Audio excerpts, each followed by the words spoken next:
IPL के final मुकाबले की, जो कि आज यानी कि 3 जून शाम 7:30 बजे से खेला जाएगा। दो मजबूत टीमें आमने सामने, पंजाब और बेंगलुरु की टक्कर खास होने वाली है। और खास बात यह कि 18 साल बाद आईपीएल को नया चैंपियन मिलेगा, यानी दोनों ही टीमें जो अब तक चैंपियन नहीं बनी है। दुनिया के सबसे बड़े नरेंद्र मोदी स्टेडियम में ये मैच होना है, अहमदाबाद में ये मैच होगा। दोनों टीमों के पास पहली बार चैंपियन बनने का मौका है। 18 साल बाद पहली बार नया चैंपियन आईपीएल को मिलने वाला है। आईपीएल का किंग होगा कौन, इस पर अलग अलग तरीके से कयास लगाए जा रहे हैं। हालांकि अभी तक भी ये जो पंजाब और बेंगलुरु ने सफर किया है, ये भी बड़ा शानदार रहा है। और अब जो पंजाब के फैंस हैं वो पंजाब के लिए, और जो बेंगलुरु टीम के फैन हैं वो बेंगलुरु की जीत के लिए अब उम्मीदें भी रख रहे हैं और दुआएं भी कर रहे हैं। शाम 7:30 बजे दुनिया के सबसे बड़े स्टेडियम में ये मैच होना है और दोनों के पास पहली बार चैंपियन बनने का ये मौका है भी। अब यहाँ से कौन पीछे रह जाएगा, कौन आगे बढ़कर चैंपियन हो जाएगा, ये बड़ा खास रहेगा देखना। बेंगलुरु और पंजाब की टीम दोनों ही पूरे दमखम के साथ आज मैदान पर 7:30 बजे उतरेंगी। मेरे साथ में इस पर बात करने के लिए स्पोर्ट्स एडिटर मनोज जोशी जी जुड़ गए हैं, मेरे साथ स्टूडियो में मौजूद हैं। मनोज जी, शाम 7:30 बजे का इंतजार जितना आईपीएल के फैंस को है, उतना तो मुझे लगता है बतौर स्पोर्ट्स एडिटर आपको भी होगा, क्योंकि आपने अभी तक के मैचेस देखे हैं, कवर किए हैं और उसको लेकर हर छोटी से बड़ी इंफॉर्मेशन हमारे दर्शकों के साथ साझा की है, यहाँ टीवी के प्लेटफॉर्म पर भी और डिजिटल प्लेटफॉर्म पर भी। आपको क्या लग रहा है, कौन सी मजबूती होगी या फिर किसका लक साथ दे जाएगा आज? देखिए, एक टीम 9 साल बाद पहुंची है और एक टीम 11 साल बाद पहुंची है फाइनल में, तो जाहिर सी बात है कि अब यहाँ थोड़ी सी भी निष्क्रियता या शिथिलता वो जो है बहुत महंगी साबित होगी। अब मेंटली जो टीम ज़्यादा स्ट्रांग होगी, अब स्ट्रांग कौन होता है? जो ज़्यादा सीनियर होता है, जिसको तजुर्बा होता है। तजुर्बे में आरसीबी ऊपर है, कहीं ऊपर है, लेकिन श्रेयस अय्यर का जो जज्बा है, उन्होंने जो कूट कूट कर जो जज्बा भरा है अपने खिलाड़ियों में, और रिकी पॉन्टिंग के साथ जो उनकी बॉन्डिंग है दोनों की, वो बड़ी कारगर साबित अभी तक होती रही है। और वो हर मंच पर उनकी सराहना करते रहे हैं कि वो पूरा फ्रीडम देते हैं, जो शायद उनको पिछले साल गौतम गंभीर से नहीं मिला केकेआर टीम में, लेकिन उसके बावजूद मैच का रिजल्ट जो है ओवरऑल उनके पक्ष में गया। तो अब मैं यहाँ पर याद दिलाना चाहूँगा उनकी वो 97 रन की पारी जो अहमदाबाद के इसी मैदान पर श्रेयस अय्यर ने खेली थी, और वहाँ वो चाहते तो अपनी सेंचुरी पूरी कर सकते थे।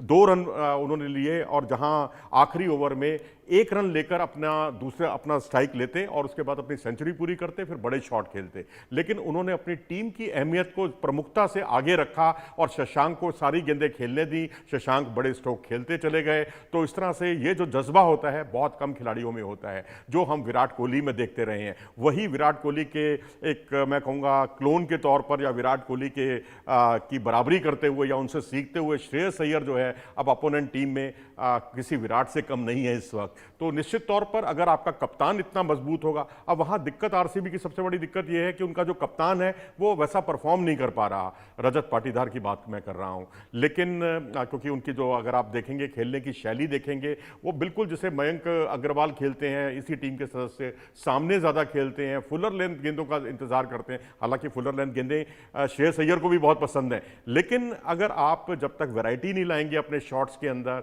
आप ज़रूरत पड़ने पर आप स्क्वायर बाउंड्री नहीं लगाएंगे, तो उससे फिर रन गति नहीं बढ़ती और आप बहुत टाइप्ड हो जाते हैं। और वही रजत पाटीदार के साथ हो रहा है। लेकिन श्रेयस अय्यर ने जो विविधता दिखाई है, जो बाउंसर पर जिस तरह से हार्दिक पांड्या पर उन्होंने जो बाउंड्री लगाई, जिस तरह से यॉर्कर पर उन्होंने जसप्रीत बुमराह पर शानदार ताबड़तोड़ बल्लेबाजी की, जबकि कोई और बल्लेबाज होता अपनी विकेट को बचाता उस समय। लेकिन ये जो जज्बा है, 97 रनों वाला जज्बा हो, चाहे चौके छक्के लगाने वाला बुमराह और हार्दिक का सामना करने वाला हो, चाहे एक मैच में जो जीत हासिल की थी पंजाब ने, वो वाला जज्बा हो, तो मैं समझता हूं कि बहुत कुछ जो है पंजाब का निर्भर करेगा उनके कप्तान पर और उनके कोच पर भी। हालांकि ओवरऑल पूरी टीम का परफॉर्मेंस कैसा रहेगा, जीत की तरफ कौन आगे बढ़ेगा, बड़ा दिलचस्प रहेगा देखना। अभी कह पाना बिल्कुल जल्दबाजी भी होगी, थोड़ा सा मुश्किल भी है, क्योंकि दोनों ही टीमें बड़ा अच्छा परफॉर्म कर रही हैं। ऑब्वियसली बात है, अच्छा परफॉर्म कर रही हैं तभी वो फाइनल तक पहुंची हैं।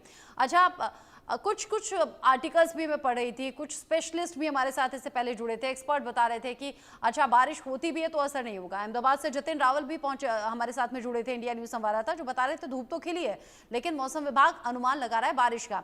अब बारिश का भी असर इस मैच पर नहीं होगा, एक दिन रिजर्व रखा गया है। अब बारिश होती भी है तो ये जो नरेंद्र मोदी स्टेडियम है, जो दुनिया का सबसे बड़ा स्टेडियम कहा जा रहा है, इसमें कुछ खास टेक्निक लगी हुई है और ये एडवांस टेक्नोलॉजी है, जिसको अगर मैं कहूँ तो सब सॉइल ड्रेनेज सिस्टम से लैस है ये पूरा जो स्टेडियम है। साथ ही साथ यहाँ पर कर्व्ड सिस्टम बनाया गया है। अगर आप हमारे दर्शकों के लिए समझा सकें, बारिश होती है तो मैदान पर कैसा असर होता है, पिच कैसे प्रभावित होती है, और यहाँ ये जो एडवांस सिस्टम लगा है इससे कैसे मैच पर असर नहीं होगा। देखिए, अहमदाबाद से मुझे अभी लेटेस्ट जो खबर मिली है, बीच बीच में बूंदाबांदी भी शुरू हो गई है, बूंदाबांदी हो रही है, आग मिचौली का खेल चल रहा है। कभी सूरज जो है बिल्कुल बादलों की ओट में छिप जाता है, लेकिन अब तो सूरज भी बिल्कुल गायब हो गया है और ये स्थिति बहुत क्रिकेट के लिए अच्छी नहीं है। पंजाब की तो बल्ले बल्ले हो सकती है, अगर 2 दिन तक पानी बरसता रहा और खेल बिल्कुल ना हुआ तो लीग के प्रदर्शन के आधार पर, क्योंकि वो नंबर 1 टीम थी पंजाब की, तो वो विजेता घोषित कर दी जाएगी। लेकिन ऐसी स्थिति ना हो, कोई भी क्रिकेट प्रेमी नहीं चाहेगा।